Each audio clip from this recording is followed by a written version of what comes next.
There is one question which I think Dr. Pavananthi can answer it. It's about this is from Tanupriya Majumdar. Is the soft power be applicable in public diplomacy like before? And how does the idea of soft power is hampered by the relationship between two superpower? In the today's context, India, China, in the Cold War context, what you talked about, Germany versus the the Russians or the US. So can we recover our soft power? So this is the question. It's about mostly about the soft power. Would you like to answer it, Dr. Boundary? Yeah, that's right. Yeah, please. Okay, well, there is these two kinds of my engagement. One is about the earlier questions about China.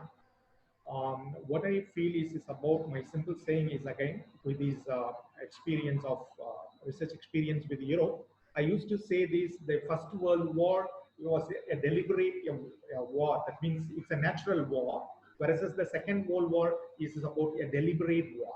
That means it could have been avoided.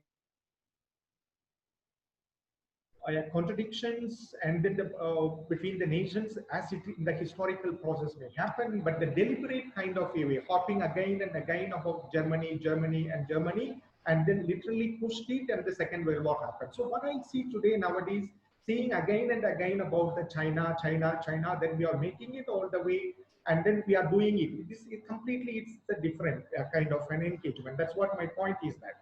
Similarly, for example, they say it is about the soft power between soft power. As I said, it is an empire building. It is about a very new concept. A new concept in that sense is about a very modern day politics. How a nation state itself. It's about how about that there is a very modern concept. The same concept is about a nature building and an empire building and exercise. There is no soft power at all, the concept, so in the history there is much more a relationship between even China and India itself. That is the way. There is lot more a kind of an exchanges both in terms of your physical and ideas that exchanges. That in that sense a European model of, that means European Union model. That's why that immediately after the Second World War they creatively imagined about the structures of the European Economic Community and all the things. It is not something, it is about a soft power. There is a existing a domain over which either the India or China, they are making it their in a diplomatical manner, or otherwise in a hard exercises of bringing under this. That is the kind.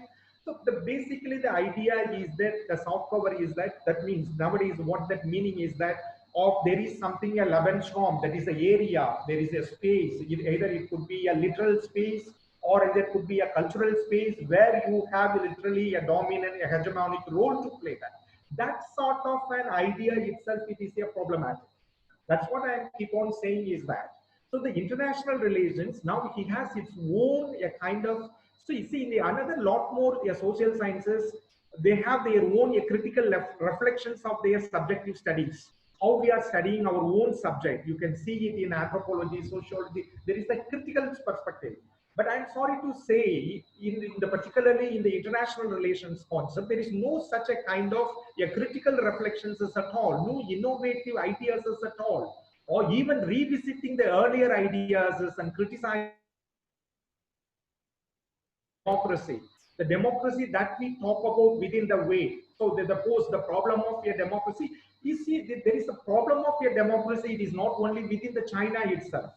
The problem of democracy is everywhere. You see, I'd rather see the problem of democracy and the empire building exercise. See how the Trump, the Xi Jinping in Russia, sorry, in China, Putin, they are all monarch. Here in our Narendra Modi, how they are conducting their statecraft, it's as if it's a kind of, these are all the personalities. Do we have a kind of a literature of discussing these characters in the international relations?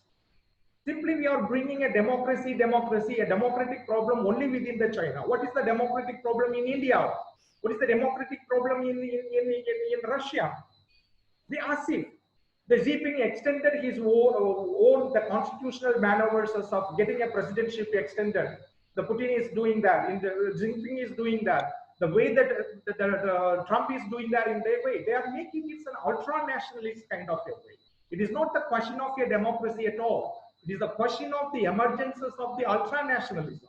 It is a time to talk about, we have to discuss about these kind of an ultranationalism, the way the personalities, the charisma, how the political sociologists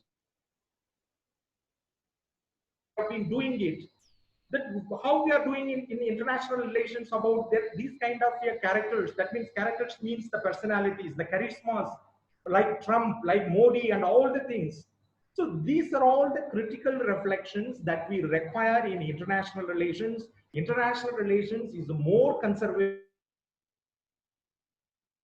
time onwards. It is a time to critically look into. My underlying point is that exactly we are doing exactly the same thing 100 years before. What we have been doing with the Germany, now we are doing with the China. That is my point, and my simple point to share with you all this. Thank you.